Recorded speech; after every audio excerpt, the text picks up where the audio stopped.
BDCC bank ವತಿಯಿಂದ ರೈತರಿಗೆ KCC ಬೆಳೆ ಸಾಲ ಮತ್ತು ಸ್ವಸಹಾಯ ಸಂಘಗಳಿಗೆ 18 ಕೋಟಿ ರೂಪಾಯಿ ಶೂನ್ಯ ಬಡ್ಡಿ ದರದಲ್ಲಿ ಸಾಲ ವಿತರಣೆಯ ಚೆಕ್ ವಿತರಣೆ ಮಾಡಲಾಯಿತು. ಸಂದರ್ಭದಲ್ಲಿ ಶಾಸಕ ಸಿಪಿ ಯೋಗೇಶ್ವರ್ ಅವರು ಮಾತನಾಡಿ, ಸಹಕಾರಿ ಇಲಾಖೆಯ ಸಹಕಾರದಲ್ಲಿ ಬಿಡಿಸಿಸಿ ಬ್ಯಾಂಕ್ ವತಿಯಿಂದ ಶೂನ್ಯ ಬಡ್ಡಿ ದರದಲ್ಲಿ ಸಾಲ ನೀಡುತ್ತಿರುವುದು ಮೈಕ್ರೋ ಫೈನಾನ್ಸ್ನ ಸಾಲ ಪಡೆದು ಕಿರುಕುಳ ತಾಳಲಾರದೆ ಆತ್ಮಹತ್ಯೆ ಮಾಡಿಕೊಳ್ಳುವುದನ್ನು ತಪ್ಪಿಸಿದೆ. ಗ್ರಾಮ ಪಂಚಾಯಿತಿಗೆ 1 ಪಿಎಸ್ಎಸ್ ಸಂಘ ತೆರೆಯಲು ಶ್ರಮಿಸುವುದಾಗಿ ಭರವಸೆ ನೀಡಿದರು.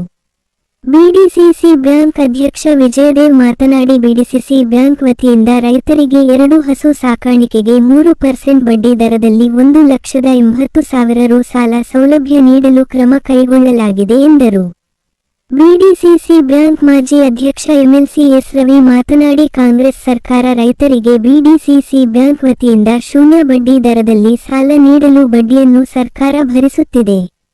ಈ ನಿಟ್ಟಿನಲ್ಲಿ ರೈತರು ಸಾಲ ಸೌಲಭ್ಯ ಸದುಪಯೋಗ ಮಾಡಿಕೊಳ್ಳಬೇಕು ಎಂದರು.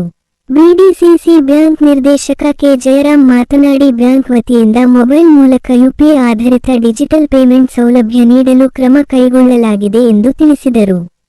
ಇದೇ ವೇಳೆ ಬಮೂಲ್ ನಿರ್ದೇಶಕ ಎಸ್ ಲಿಂಗೇಶ್ ಕುಮಾರ್ ಅವರು ತಾಲೂಕಿನ ಹಾಲು ಉತ್ಪಾದಕ ಸದಸ್ಯರ ಮರಣದ 30 ಲಕ್ಷ ರೂಪಾಯಿ ವಿಮಾ ಹಣದ ಚೆಕ್ ಅನ್ನು ಮೃತರ ಕುಟುಂಬಕ್ಕೆ ವಿತರಿಸಿದರು.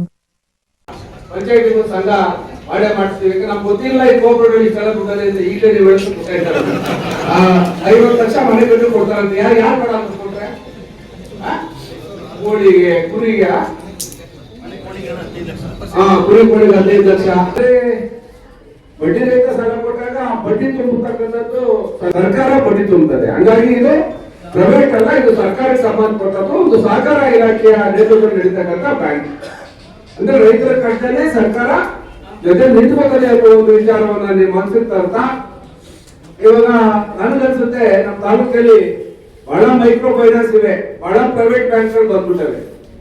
ಕೆಲವು ಒಳ್ಳೆಗಳನ್ನು ಈಗ ಪ್ರೈವೇಟ್ ಬ್ಯಾಂಕ್ಗಳು ಬ್ರಾಂಚ್ಗಳು ಮಾಡವೆ ಬೇಡ. ಇವಾಗ ನಮ್ಮ ತಾಲೂಕಲ್ಲಿ ಈ ಪ್ರೈವೇಟ್ ಬ್ಯಾಂಕ್ಗಳು ಅವರ ಅಂತಕ್ಕಂಥ ಈ ಮೈಕ್ರೋ ಫೈನಾನ್ಸ್ ಆ ತಂದೆ ಅದರಿಂದ ಬಹಳ ಜನ ಹೆಣ್ಮಕ್ಳು ಅವರ ಆತ್ಮಹತ್ಯೆ ಮಾಡ್ಬೋದು. ಇವೆಲ್ಲ ಓದಿಸಿದ್ರೆ ಅವ್ರಿಗೆ ಸರಿಯಾದಂತಹ ಮಾರ್ಗದರ್ಶನ ತೋರ್ತಕ್ಕಂಥದ್ದು ನಮ್ಮ ಕರ್ತವ್ಯ. ಅವರು ಆ ಒಂದು ತಂದೆ ಸಿಗಾಕೊಂಡು ಮಾನ ಮರ್ಯಾದೆ ಹಂಚಿಕೊಂಡು ಸಾಲದ ಒಂಥರ ಒಂದು ಸುಂದರ ಸಿಗಾಕೊಂಡು ವಿವಿಧ ಸಹಕಾರ ಸಂಘಗಳಲ್ಲಿ ಮೆಂಬರ್ ಆಗಿ ಅದರ ಮುಖಾಂತರ ಅವರ ಕಷ್ಟ ಕಾರ್ಪಣ್ಯಗಳನ್ನ ತೀರ್ಸ್ಕೊಳ್ಳೋದು ಒಳ್ಳೆಯದು, ರೈತರಿಗೆ ಅನುಕೂಲ ಆಗುತ್ತೆ ಸಹಕಾರ ಕ್ಷೇತ್ರ ಅನ್ನೋದು ಮಂಡನೆ ಮಾಡ್ತಾ